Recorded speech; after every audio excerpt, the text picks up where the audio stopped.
Hey there, I'm Assistant Chief Lauren Edwards with Henrico Police and also Lady Cop Lauren. And with me, I have Huda Elsadig, and she is a student at Deep Run High School. And we have been paired up through Student Government Day. So one of the things that we talked about a little bit was some of the things that we had going on in policing and kind of chose some options for projects. Mm-hmm. And one of the things that we focused on was some women in policing. So I want to just welcome you, and thanks for helping me kind of kick off like Lady Cop Lauren podcast stuff. Yes. and giving me some inspiration. So let's get this party started. Of course. Thank you so much for having me. I'm so beyond excited to get started and be the first guest on Lady Cop Lauren. That's right. Yeah. So first off, I'll say, just people who are watching this, they may or may not know me, and I know we've got some questions that we can ask each other, but do tell me a little bit about yourself and kind of how you ended up being a part of Student Government Day.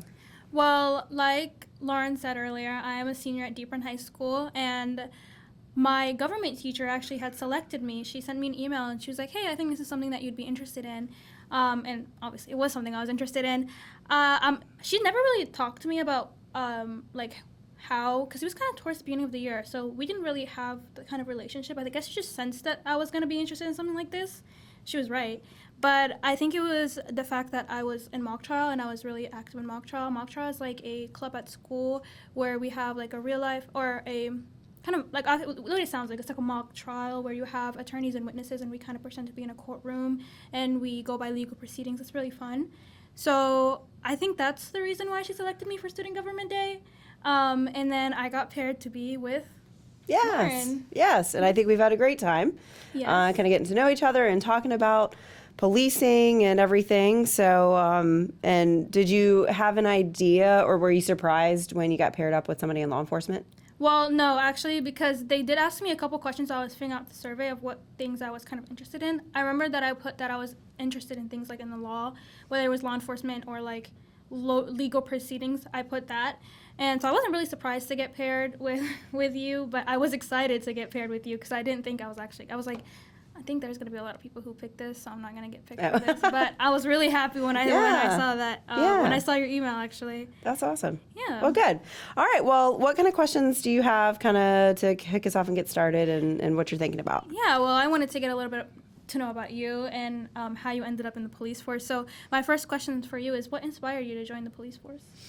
Well, it's a little bit of an odd answer to most, but the movie Silence of the Lambs, the Jodie Foster's character, Clarice, in there, when I was watching that movie, I just really liked what I was watching on the movie, and I was like, that seems like a really awesome job and a really way to make an impact. Mm-hmm.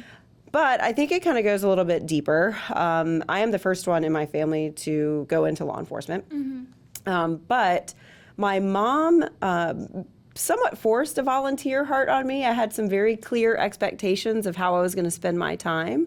So volunteering was not an option, but it is something that I really loved and I really enjoyed. And it gave me a servant's heart. It told me how to give back to our community. And that was something that she enabled and supported me in doing. And I think it just kind of grew. And that as I learned about the criminal justice system, I knew that I wanted to go to college, and I knew that I wanted to major in criminal justice. Mm-hmm. Some people in my family said that I was talking about being a police officer for as a little girl. I don't necessarily remember that. I do vividly remember the movie, and I was like, that's really cool. I want her job. She's out there making a difference, saving lives, and using good problem-solving skills, and using her brain, and just having all of this also fun, and just being able to be in different positions and work in different opportunities and meet different people and all this other stuff. So there was a lot that ended up coming out of that movie that kind of made me excited about getting into a career in law enforcement. And so that's kind of where I went. Yeah, that's actually really exciting. It was like a kind of like a wake-up call. It was. Yeah, I definitely resonate. And now I show that movie to a bunch of people who have never seen it. And they're like, I don't know what you're talking about, Silence of the Lambs. I'm like, well, just look it up. It's on YouTube for free now. So what was it like joining the police force for the first time? So on day one, I did have a little bit of, what exactly did I get myself into? Because Well, day one, it was our like human resources orientation. It was nice. We were like, welcome. And then on day two, really, but day one of the academy, my eyes were widened. And I knew that there was a very clear level of expectation of the type of training that I was going to get and what they expected of me. Mm-hmm. Now, I will say that the reason I came to Henrico was I did not grow up in Henrico. I grew up in the Richmond area, but I was in Hanover and Chesterfield. But came through Henrico, and what I had heard about Henrico was about their level of professionalism and opportunities. Mm-hmm. And I went to VCU for my undergrad and had a recruiter there, and she also talked with me about Henrico. So I knew that Henrico was the only place that I wanted to be in law enforcement because of the level of professionalism and those opportunities. Because I watched Silence of the Lambs, I did think that I was only going to stay here for 3 to 4 years and then go federal to the FBI because I wanted to actually like be Clarice. But then when I got here, I realized how much I loved the county and how much I could make an impact staying here and be able to do all the things that I wanted to do in the federal government, but be able to do it locally and stay close to my family. So that was really important to me. And so when I got here, I just kind of remembered those things. And every day, every hurdle that I overcame in the academy, it wasn't just because of me, it was also because of my teammates. And that was something that like I thrive on other people. I'm an empath. And so that just was really important to me. And I just felt such confidence in myself and saw so much growth in myself in the academy that it was by far the best decision that I ever made. But that day one of the academy, it was scary. There was a few times where I'm like, it's really hard. You have to do a lot of studying and you have a lot of practical exercises that include like physicality things. But I was strong enough mentally and physically to do it. And it really just proved to me that I was here for the right reasons, that I could do the job, and then I had a world of support behind me, and it's been over 21 years now. Wow, I think that's actually so awesome. You know, when we start new things, especially like the academy, it's really scary. But like, I really liked how you mentioned how you saw your self growth, and that kind of helped build your confidence. And I think that's so important. That's such an important life skill that you need wherever you are. Yeah. But I do remember you mentioned like overcoming hurdles. Can you tell me a little bit about the challenges you faced, whether it was from the academy or from the academy till now? You know, as assistant chief. So definitely in the academy, you kind of they induce stress on you for great reason, because when you have to go out on the road, there's going to be a lot of stressful situations, and you have to be able to perform the way that you're trained, regardless of the type of stressful situation. We are responsible for remaining calm. Chaos breeds chaos, and we have to be that opposite. And so really pushed me to my limits during officer survival, and it's like the practical training of like how to do a building search, how to approach a person just like consensually if you're standing on the roadway and I need to come and ask you questions, and how do I do that safely. My mom was very big on making sure that I paid attention to all the safety stuff so I could make sure that I was responding to my training and to go home at the end of the night. And my dad was just like, I just want you to go do cool stuff. And so, but both of them, when I've asked them, do they feel safe with me being in law enforcement throughout my career, they've said, I do, because I know the way that you were trained. And that allowed them to sleep at night. And then just kind of other hurdles kind of throughout the career. So many different challenges over a variety of different assignments. I've been able to work in most of them in my career here, and sometimes the promotional process can be a hurdle because that's another process of testing and interviewing and making sure that you are presenting your best self and that you have prepared yourself through leadership opportunities, leading your peers, leading up. Networking with other agencies, and just being able to understand bigger picture things. And outside of like just some general calls for service that are definitely memorable, that I'd say were hurdles of just emotions. Mm-hmm. And this job, with the great impact that you get to make and the relationship building that you get to do with your peers, with your supervisors, with everybody within the county and other agencies that we work with, but our community, And every officer has calls that they remember where something was impactful, whether it was the type of crime that may have happened or like I remember that we had a older gentleman with Alzheimer's who was missing, and I was on midnight shift at the time, and we spent hours looking for him, and then finally we found him, and I was invited into his family's prayer circle. And we all held hands and we prayed, and that was a beautiful experience for me that happened so many years ago, but I still remember it frequently. And then there's other instances where I had to give a death notification, and it was right after my mom had passed, and we cried together. And those are some of those memories that I don't know if I made an impact on them, but they certainly made an impact on me. And then other places where there's been crimes that have occurred to families and being there for the family. But then we do have to take that stuff home with us, and then we carry it along with us throughout our career. And so making sure that I'm taking good care of myself is a hurdle in my brain and my heart throughout this career with those types of circumstances. And then also as assistant chief and throughout my ranks, the more that you grow within the agency rank-wise, the more responsibility that you have, and that's over our most valuable resource, and that is our people. And so there's a lot of heartstrings that are pulled in that. You have to make a lot of decisions. And I've always told people that I do not stress about things that are not within my control, but I very much stress about decisions that I make that affect other people. And so I just want to make sure that I am doing right by them and that they have confidence in me, that when I do have to make decisions and they're the hard ones, that I really do have their best interest at heart. I think many people think that police officers, they just go out, do their job, they go home, sleep, like nothing wrong with it, But I think we overlook the fact that you guys do have to have a lot of emotional strength and emotional intelligence to kind of be in this line of work. And I think that's something that's really valuable and really awesome. I think you kind of answered my next question, but can you share a defining moment in your career that shaped your leadership style? I think it's hard to say maybe a defining moment, but I'd say over the years, with having a variety of different supervisors, different personalities supervising me, really learning from people who have supervised me what was really meaningful and impactful positively on me, and then also negatively on me. And then that way, I actually used to have a book that I would write down what was really positive and really negative. So knowing that I wanted to grow into leadership in my career, that I would refer back to that and be able to know the type of leader that I wanted to be and definitely what I didn't want to be.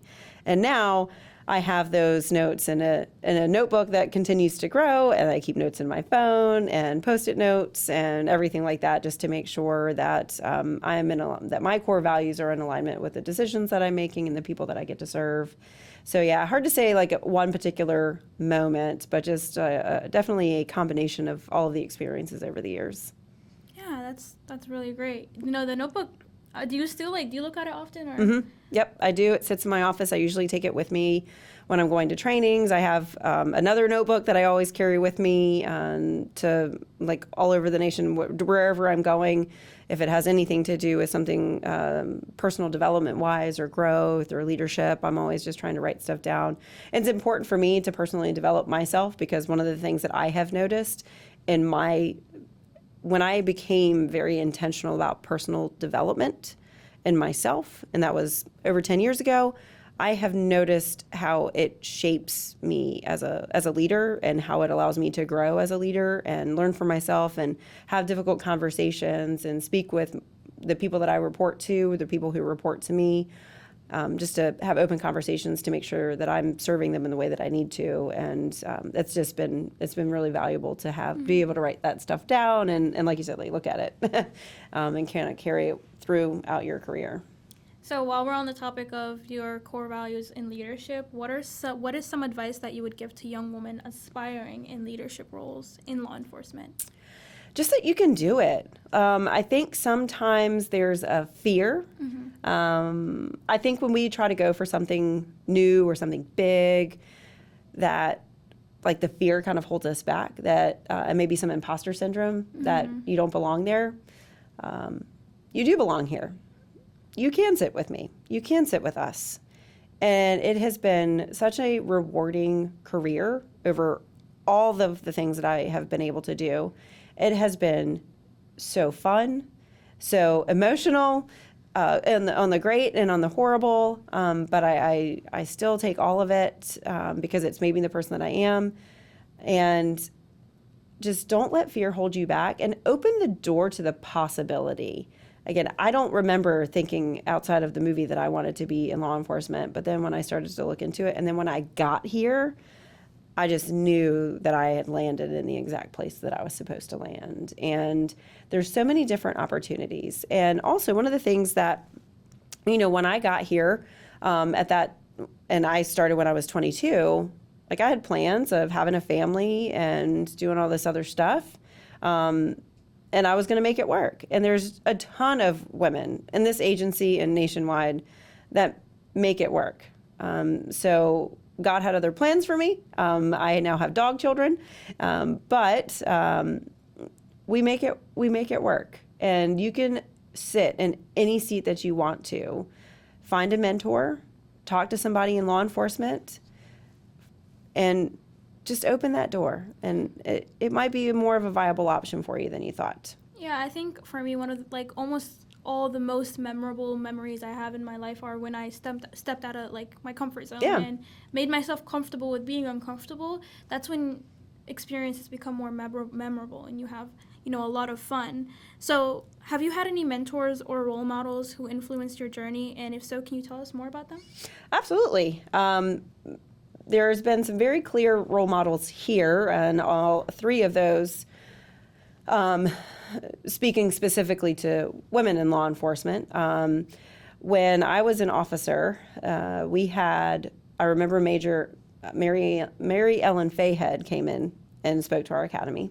And I was like, wow, that's really awesome and she's in the position that she is now. And so when her retirement came up, I was still an officer. And I just emailed her and I was like, I'd really like to meet with you and just kind of hear more about your journey. And so she invited me up. I went and I sat in her office, and then she's told me about her career and what she really liked about it and where she thought she could have improved and prepared herself for the seat that she was sitting in. And I really appreciated that time. And then she retired, and then Lieutenant Colonel Linda Toney was a great mentor of mine. She's the one actually who was the officer at VCU that recruited me. Wow. So that was really neat to kind of go through. And I ended up essentially kind of following her footsteps in some of her roles and responsibilities that she had here. So she did recruiting, was public information officer, and also a captain over in criminal investigations. And I ended up kind of following suit in some of those. So that was really neat. And she was just always so encouraging, and actually got to see her at a women's conference for law enforcement just earlier this week. And she was able to speak on her career and, again, just talk about mentoring other women. And then Lieutenant Colonel Kim Johnson, who has also since retired. Just always have a listening ear and just to give good advice. Really, the three of them tried to acknowledge, how they were able to maintain their work-life balance and they were all moms, are all moms, and, being married to, you've got a family life at home, and how do you juggle? So they were able to give me advice on that, and then just stuff, and they were all just so impactful. And now I get to sit in the office that all three of them actually had sat in before, and that's really cool. I think with your recruiter, it was kind of like a really cool full circle moment. It was. Yeah, it really was. So with your experience in this line of work, what are some misconceptions about women in law enforcement? I think some of it is that we might be a little bit less tactical, and that some of, can we go and bust in doors the same as anybody? And yes, the answer is yes. We are trained the same as every other person who comes through the academy, regardless of your gender. I think also that there's some of it I feel, when I was an officer on the road, I felt very well respected. I've been very fortunate enough to feel very well respected, and most of my friends who are women in law enforcement would feel the same way, that here we never felt like ostracized necessarily. I do feel like when I first got here that they were looking at me to see how I could perform physically, like in a fight. But I felt it was more like how my brother would have felt about me, and how they really felt about everybody, was that they just wanted to make sure that if I had to physically like handle myself, if somebody was trying to fight me or anything like that, that I could handle my own, and that I was not a danger to myself or others. And so I did have to prove that. But I don't think it was necessarily just me or just women. I think that's just a natural progression. Like, we just kind of want to see that you did respond to the training. And then other than that, one of the things, I mean, we actually talked about it at this women's conference. When some of us first got into law enforcement, I didn't have a whole lot of female friends when I was growing up. I was kind of a tomboy. I had a few close friends, and then that was really it. I hunt and fish with my dad, and still did dance and everything like that, but I just wasn't really like a girly girl. So I was actually kind of really looking forward to making like friendships and having like a girl gang when I got here. But then that didn't necessarily happen. I felt like there was maybe a little bit more competition with each other than I thought, than I expected. And speaking with some of my academy mates just recently, we all kind of felt that way. We've all had individually, and also just talking with ourselves to make sure that at some point we all realized that. And then we all also have kind of changed our mindset to make sure that the people who have come after us and the people who are currently here that we get to now mentor and spend time with, that there is no competition with us. We are all here to support each other and to be able to learn from each other and to share tips and tricks. Like, one of the things that I also did not expect was for somebody to try to tell me the best way to go to the bathroom when I am wearing my uniform. And so that's just one of those things that you never thought you would have to really kind of figure out, but it in fact is a thing. And stuff just like that, little stuff like that. So I'd say the competition was probably the biggest misconception that I had of what I was entering into. But we have made strides to make sure that we are an inclusive environment and that we are supportive of each other, and just making sure that we get to lift each other up and to learn and to make sure, again, like that everybody has this opportunity. And it is such an amazing one. So you mentioned that you were a tomboy, right? Is there anything that you want to mention to maybe girly girls who are interested in the law enforcement? Because I feel like, you even if you're a tomboy, if you're a girly girl, you don't have to even have a label. No, and it really is for everybody. And now it's so funny because like you still get to be yourself when you are in this job. Do we all like wear the same uniform? Absolutely. Are we all trained the same? Yes. But who you are as a person still makes such a huge impact on who you are as an officer and how you get to relate to other people. And that is so important. We have such a large community that we serve, and it's the people who live in Henrico, the people who visit, come just to, enjoy all of the things that we offer here. So we need all types of people to be in this line of work. And it's so funny because I did feel like I had to fit in and that I had to be kind of like one of the guys when I got here. And then one day I actually wore makeup to work, and they were like, "What is happening? Who are you?" And I was like, "I was just feeling girly today, and I wanted to be pretty, and I can be pretty in my uniform." And then now I've always worn makeup to work, and unless it's like a training day and I'm at the range or something like that. But that's the one thing that like I have control over. Like I'm in a uniform and stuff, but I can take pride and do something that is pleasing to me before I go to work, which is to do my makeup. I made a reel the other day just to kind of make a joke that like I washed my hair today, but then I put it up and nobody's going to notice that I washed my hair because I'm wearing it in a bun. But you can totally be your individual self. And that is so important because you never know who you will be able to connect with. Mm-hmm. And maybe it's somebody telling you that I really like your lip color, and that starts off a conversation in a really awkward like call for service where somebody's just looking for something to grasp at, to have somebody listen to them, somebody to talk to, somebody to relate to. And that's the thing, like one of the things that we talk about, especially in women in law enforcement, is that you can't be what you can't see. So I've even, within the last few years, walked into a room of little girls in my uniform, and they're like, I didn't know girls could be cops too. I'm like, yeah, yes, you can. You absolutely can. And just being able to just really get them to go for it, because we just need such great people out there. Right. I think I also think that's really important, because nobody in this world is like you. I feel like everybody, like, you are Lauren, you're only Lauren Edwards here, and like no other girl is like you. I feel like whatever you do, your uniform honestly is just a decoration to who you are.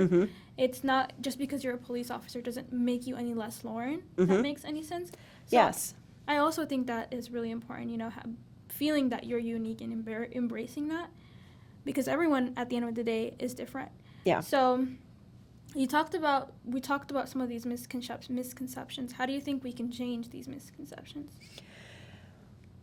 We had a lot of discussion at the Women in Law Enforcement Conference about that, and that really is just, again, opening the door for everyone and for other women to make sure that they know that this really is an amazing career opportunity, and you can do all of the things that you want in your personal life as what might be growth and success for you, and be that family person. And sometimes holidays look a little bit different, but we adjust, and so many great opportunities, and try to showcase the ways that we bring light into law enforcement. That's one of the things I actually try to do for my Lady Cop Lauren podcast, is to show women what it's like to be in law enforcement, and to show them the great career that it can be, and lead women into this career path. And then for the one who are currently in here, lead them into positions of leadership.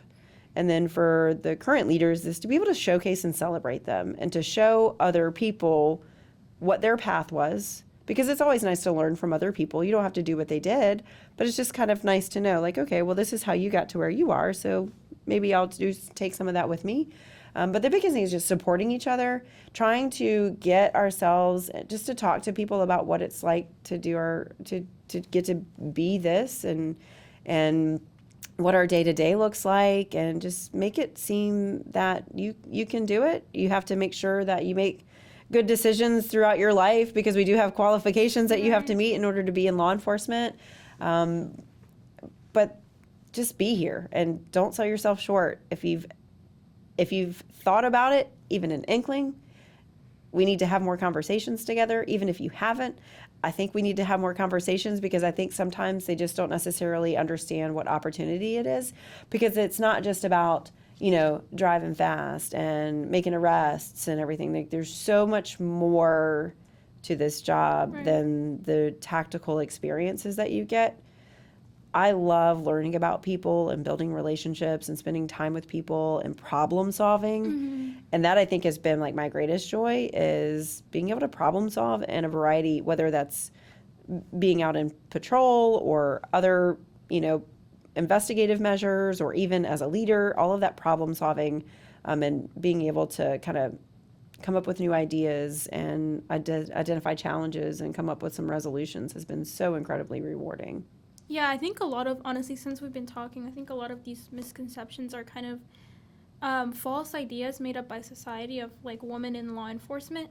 So that's something I'm curious about, is do you think that we need to tackle those misconceptions? I honestly think that it's just like, oh, they're going to think what they're going to think. You just, go out your day, be you, do your work, because you're not less tactical than a police officer. You're good at your job, obviously, and you're going to go out there and perform the same way, because you did get the same training, you wear the same uniform. So do you necessarily think that we should combat those misconceptions, or just let these ideas kind of roam around our society? No, and I think you're right. So the Let Them theory by Mel Robbins is pretty popular right now. I've listened to the book, and I definitely think there's a lot of that. Regardless of what we do, people are going to think what they're going to think, and that's fine. But what I do want to do is make sure that we are leading by example, that we are out there and we are doing the best that we can do, that we are responding to our training, that we're continuing our training, that we're continuing our personal development and our leadership skills, and that we are having conversations with people just so they do get to know us as people, and who we are and what we stand for. And like, I'll talk to anybody about, like, my family and the fact that I have one and everything. So, because I think some of the things that just on the connection level with any sort of public safety, is that I'm a human before I am anything else. Exactly. On my birth certificate, it has absolutely nothing to do with law enforcement. Right. Outside of people knowing what I do, that they just don't, that's not, it's a part of who I am, but it's not the only part of who I am. Exactly. And I like to be able to share myself with other people just to build those connections and those bridges, and everybody should be doing that regardless of who you are. Yeah, exactly. So what legacy do you hope to leave for future generations of female officers? Just to really just shoot for the moon and go and achieve everything that you want. Make a plan and come up with strategies and tactics to achieve that plan and to achieve those goals. Mentorship opportunities are huge. I want to be a good mentor to others, and I want them to pass that on. I have been blessed with very great mentors to be able to show me how they were able to do all of the things that I see for myself. And I'm very grateful for that, and I can only return the favor and then expect those that I get to speak with and mentor that they also return the favor, and that we just continue to just have conversations and to build each other up, and that I need to be that example for that. Yeah. So that was my last planned question. Yeah. So I was wondering if you have any questions for me. I do. So have you learned anything, or tell me what you've learned, because I know you did some research about some stuff. Was there anything, I guess, surprising just about like the career field of law enforcement that you learned that maybe you didn't know since we've been talking? To be honest, no. I think I like to keep myself pretty educated. So I feel like as I was doing my research, there wasn't anything necessarily alarming that I didn't kind of grasp. One thing that I found kind of difficult since, like, getting to know you, getting to talk with you, and working on this student government day, project together. I always thought that we had pretty good ratio of women and men in the police force. So I was kind of a little bit surprised to find out that we don't have the same amount of women and men in law enforcement. And I think that's something that we definitely need to work on, because, at the end of the day, our society is almost 50% women, 50% men. So we need to have that anywhere in any workforce kind of representing 50% men, 50% women. Yeah. Yeah, and because you noticed that's one of the reasons that we were kind of talking about, like, where we might deliver on, like, this particular topic is the 30 by 30 initiative. And so you got to learn a little bit about the 30 by 30. Yeah. And so tell me about that part of that initiative and why that kind of mattered to you looking at that statistic. Yeah, so I didn't know about the 30 by 30 initiative before you had told me about it. So from what I know, the 30 by 30 initiative is a nationwide initiative that aims to have 30% women in law enforcement by 2030. And you said the counties have to swear, like... Yeah, so they have to, so totally nationwide, and yes, to get that 30% in your recruit classes, for women in recruit classes to be 30% women by the year 2030, and so you can pledge. Oh, recruitment classes. Just recruit classes, 30% women by the year 2030, and so agencies can pledge. Yeah, and Henrico County has pledged. We have. Yep, to be a part of the 30. And I think that's, honestly, that made me really happy, because I've been a resident at Henrico County for a long time now. Since I've moved to the States, this is the longest where we've been. My family has resided. So the fact that, the police that keeps us safe every day is taking this initiative makes me really happy. Yeah. And what did you learn about, like, why is it even important to try to increase the amount of women in law enforcement? Well, I personally think it's important to increase the amount of women in law enforcement, like I said before, to kind of have the same ratio of representation, but also to increase opportunities for women. And I think that it's really important to have women in law enforcement, because, like you said before, we have good problem-solving skills. We're empaths. We're empathetic, and these are really important things that we need to take into any workforce, especially this one, because of the nature of the work that police officers do every day. So that's what I think about. Yeah.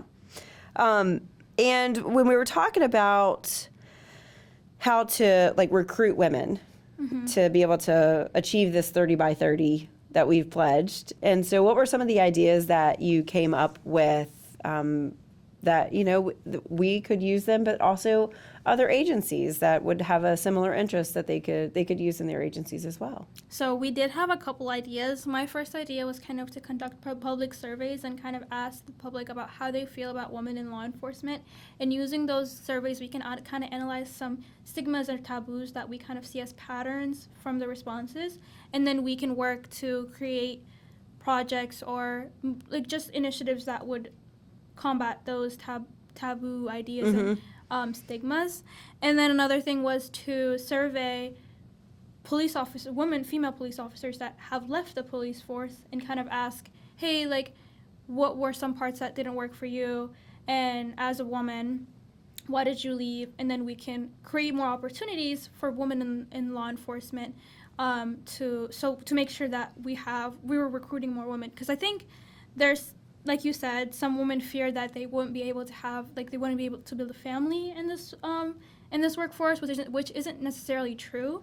So using those kind of surveys, the results, the research we do with them, and then the projects, initiatives we come up with after those, we can kind of, you know, increase recruitment of women in law enforcement. Yeah, and I was thinking too, just while you're talking, like I would be really curious to see if some of the reasons why people left and what they might suggest that we could have changed. Right. And where have we already made those changes between when they may have left?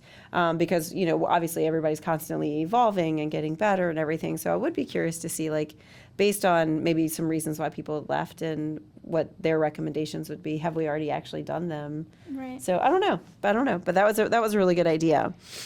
And then I had told you about some other things that some of our other agencies were doing. And I was like, well, is there something that could be done on the police side of things? So we have a youth academy for our students to be able to do over the summer. But then if we wanted to put like a girl's twist on it, like what'd you come up with? So I think we both talked about having a kind of youth academy, but just for girls, to kind of empower girls and have them come. It's kind of like a pride thing, you know. You're a girl. You're gonna come into this line of work and kind of explore what you want to do. We came up with a name, Her Call to Serve. Yes. Which I really like because too. I think it's like a call to action for women in our community. Yeah. Yeah. And I think just, again, it's part of opening that door and just to say, hey, like it's a way to have fun, even if you're not necessarily interested or think that you're interested in being a police officer. You can come and have fun. You can meet new people. There's probably somebody's friend who does want to be a police officer. And like, so let's say like me, and I'm going to be like, Huda, we're going to go have fun this summer and I'm taking you with me. I know that you don't care, but you're coming with me. And then it might change your mind. Right. You just never know. Yeah, I thought Her Call to Serve was a really, really great idea. I also think it's really catchy, especially if we want to do like social media advertising with it, if we want to hold some social media campaigns. It could also be a platform where we can show the success stories of women in law enforcement, represent women in law enforcement, obviously, and kind of show that, you know, you can still be who you are, be a woman, have a family while being in law enforcement, you know, if you know what I mean. Yeah, and wear all the makeup you want. Yeah, wear all the makeup, all the lipstick, all the That's foundation. right. Yeah, look like a lady, which is why I'm Lady Cop. Yes, it doesn't make you any less of a cop. No, and then I really liked the other stuff you were talking about. So where we do some, internship opportunities through high school as well as college, and then trying to do something a little bit more with that. So tell me what your idea was for the internships and some shadowing and mentoring ideas. Yeah, so I think we should definitely have more shadowing and internship opportunities for high school and university students. More specifically leaning towards university students because those are the people that are kind of exploring what they want to do with the rest of their life. So when we have those kind of opportunities of like, say I'm a third year university student and I'm studying criminal justice. I'm not really sure if I want to be a police officer, what kind of postgraduate life I want to live. If I get that opportunity to come and shadow Lauren, let's say, and then I'm like, yeah, this is awesome. This is what I want to do. I think that's definitely a really effective way of recruiting more women into the police force. And not just for university students, for high school students. I know me as a senior, I know a lot of people, my peers, I know what I want to do after high school, but I know a lot of my peers, they're kind of exploring, they're going on tours, they're watching more TV shows, listening to more podcasts to kind of figure out what they want to do with their lives. They're applying to colleges undecided. So if they have this kind of opportunity to come and explore the kind of work that you guys do every day, it's definitely something that would increase women recruitment. Yeah, no, I think so. And I think it would be great because really it's everything about this career is about building relationships. Right. And so, and I think too, another great way to help people just with communication skills even that we rely on out on the road can start sooner and by having those conversations with that mentoring. So I thought that was really, really great just to have more intention behind it. And so I'm excited to see what we might be able to kind of stretch what we're already doing with that. And then tell me about your idea for scholarship stuff because it was really like that. Really like that. Tying in, I was thinking about this. I remember when I sat down and thought, I was like, this might be a stretch. But when I talked to you about it, you actually told me that this was a good idea. And I was like a little bit flattered. But tying into internships and shadowing opportunities, like I said, university students sometimes, another gap, like educational gap kind of is obviously the financial burden that comes with education. So what I was thinking is we can hold some sort of like scholarships that would fund, let's say, students studying criminal justice, just honestly any major that kind of feeds into the police force, and having like funding that and then kind of doing check-ins with them, giving them mentors, having people guide them, specifically like police officers, and kind of allowing them to have the opportunity to explore and to dream about being, like, obviously. It's like an opportunity to dream. Yeah. And I think one of the things you had mentioned when we were kind of going through the ideas is that it's a way for us to be able to invest in them. Right. And to show them our seriousness in wanting to build other people up and to really build our workforce. And then how can they also then give back to us and have that reciprocating relationship? And again, more building relationships. Right. It's so, like an investment, like you said. Yeah. Well, no, that's awesome. So that is the only other question that I had for you related to this. Did you have anything else that came up to mind? Well, this kind of goes a little bit back, but I remember when we were talking about misconceptions that you deal with as a woman in law enforcement, you said that people think that women are less tactical, and we talked about like the breaking down door example, but I was wondering if there's anything else that like kind of comes to mind of like how women would be considered less tactical.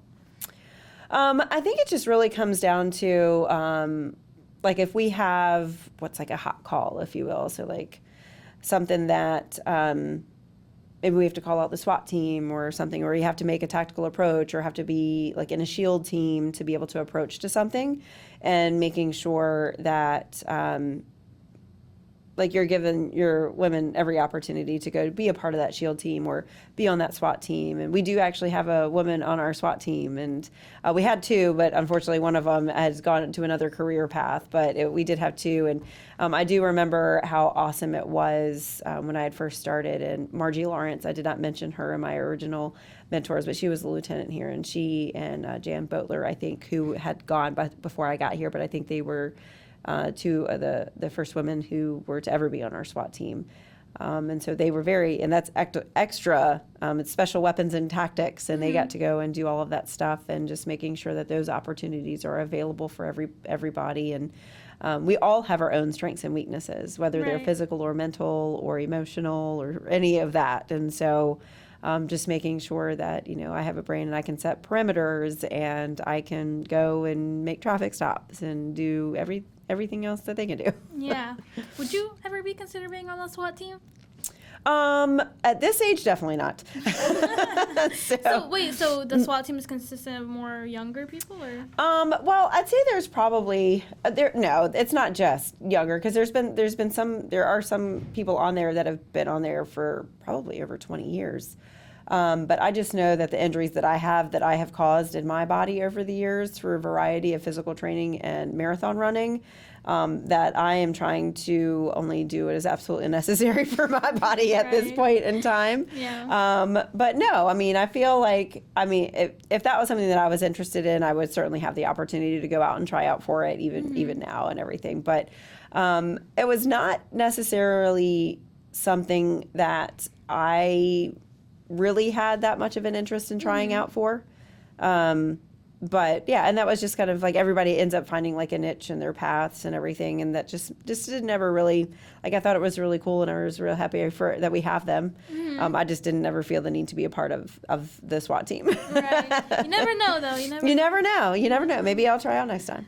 Yeah, like you never intended to. Well, you probably, like when you said you watched Silence Silence of the Lambs. Silence of the Lambs, but now here you are. I am. Watching that movie. Now yeah. You never know. Right. And so now I get really excited when other people are trying out and going through the process to become SWAT team members. And then when they get to be part of the SWAT team, we have a full-time emergency response team that's built up of some SWAT team members. And then so our SWAT team is actually a part-time for all of them, but then we have a select few that are on full-time, and that's all that they do. So ordinarily on the full team of the SWAT team, like they all have like their primary assignment. So they might be a detective or a patrol officer or a sergeant somewhere, and then they have that secondary responsibility for SWAT. So, but they do amazing things. They get such great training and have such a good time doing that training and really challenging themselves physically and mentally, because that's a lot of it, because you never know how long they might end up having to be on a call. Do you think that's also something that needs to be worked on, recruiting more women on the SWAT team? I definitely think, I think that the door is definitely open. It's definitely open. And just like everything else, they train the same. It's the same process to apply for it. You have to go through the same physical training on that, not hiring process, but essentially like a application process to be on the SWAT team. There's a physical aspect to it. There's an interview part of it, and there's a lot of like stress inoculation because of what they do, and that's open and available to every person in our agency. Yeah. And just and that's another thing too, is that when you get to see that there is a woman on the SWAT team, it just gives other women hope, just to be able to say, hey, she did it, so can I. Yeah. But just not me.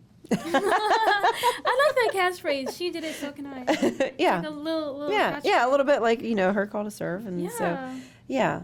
And I like that's something we can write down. Yeah, and I always, there's a cohort that I go to, and it's a women's cohort, and we meet quarterly. It's called Influence Her.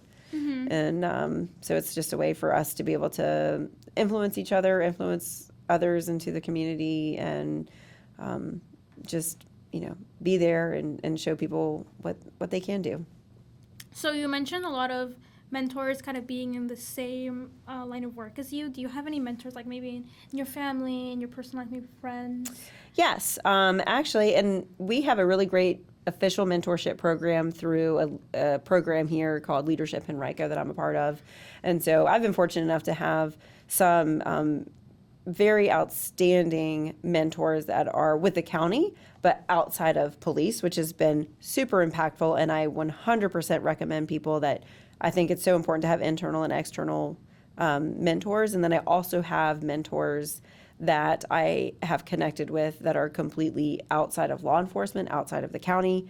One of them I met through a fitness and nutrition program, and we talked a lot about just life and personal development, and would bounce ideas off of her. She lives in Colorado, and and just living different lives. But it's so nice to be able to have that just objective opinion. And I really use my husband a lot. My husband is my greatest advocate, my biggest challenger. And if I have an idea, I play a game with him. Is it dumb? And he will be completely open and honest with me. I ask him to read over like things that I write, tell him about ideas before I implement things, because he has such an objective opinion, and I am his, his friends like never would have thought he ever would have married into law enforcement. Really? What Yeah. does he do? So he's a self-employed entrepreneur. So he owns his own businesses, and then we own businesses together. And so yeah, but he's just just different brain, so incredibly smart, and really likes to push me. Like if I come home and I tell him about like how my day went, or like a decision that I had made or was going to make, and he asks why. Like, why did you do that? Or why did y'all as an agency do that? Or what's the police culture on this? And he challenges me on some of those discussions, and I love it because I know that he has my absolute best interest at heart. But he also is very comfortable with challenging me, and I love that. I love that, absolutely.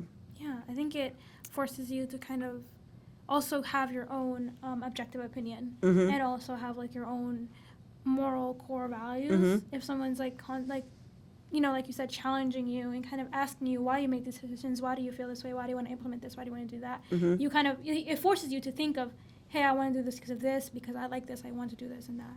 That makes sense. Yeah. And I'd say one of the greatest gifts that he's given me on the perception, I guess, is his perception as a police husband. Because he always likes to say, he's like, it's not all police wives that get affected by y'all's crazy jobs. And because our work schedules can get pretty hectic regardless of what position that you're in. And so he holds me true to a work-life balance. If I am off and out of town and have told people that I am not taking my work phone, if he sees me take my work phone out, he will take my work phone and hide it to make sure that I am getting time for me, but also just one-on-one time with him. And so something that he has become passionate about, that I am a lot more observant of and trying to be intentional with, is how our career path affects our supporters. So he will tell you that if we are at dinner and I have to get up from the table and I'm gone for longer than 45 seconds, he will eat faster because he knows that we're going to have to leave soon. And so things like that it's just my day to day, but he married into it. And so he's just given me a really different perspective, just to make sure not only am I in my current position, am I serving the people who report to me, but also the people that they report to back at home, and the people that they have to get up and leave the table.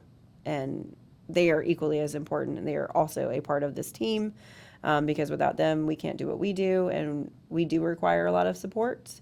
And then sometimes we have family members that are married to other first responders, and I mean, that's a whole vibe, and just to make sure that we are doing better for our supporters is definitely something that my husband has opened my eyes to be a lot more intentional about. And by your supporters, you mean like family members, friends? Yep, family members, friends, whether your spouse, significant other. But then also we have a lot of external, like our other agencies that support police, whether they're within the county or the foundations that help us raise money to be able to give back and do other things within the community. And just the people that we serve that support us, like we just need to make sure that, again, we are well-rounded, that we are all-inclusive, to make sure that everybody is being able to get the best of each other, and that I can give my community the best of me, that I'm still giving my husband the best of me, and my family members and my dogs, and also the people that I work with. And so one of our hot topics, I think, in general in public safety all over right now is wellness and our safety and for a lot of different things. And so we're also having a lot more conversations about that because of the impact that it does have.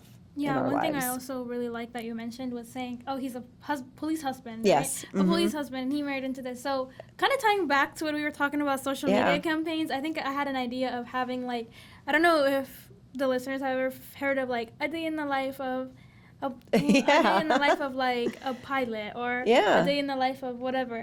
I think having, like, social media campaigns, the kind of social media accounts that advocate for like a day in the life of a woman in the police force or a family woman in the police force. If you want to like kind of change the headline, I think that would also be really good.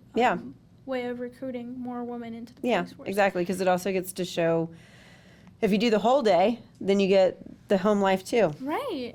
And I think along with the recruitment, it also will just kind of create a new perspective for our society that, you know, women can, we can do it. If she can do it, I can do it. You know, like we said earlier. Yeah, exactly. So I can't wait to see where some of your ideas get implemented and give us a go.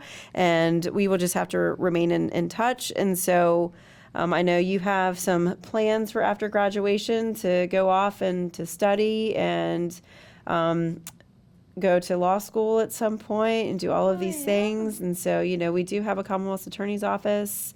And so, you know, maybe you'll just find yourself back here in Henrico at some point. Never know. But yeah, well, thank you so much for our time together and for creating this opportunity for us. And we'll sign off and look forward to seeing where your future goes and where ours does as well. Thank you so much. All right. Thank you for having me. Yeah, absolutely. Yeah.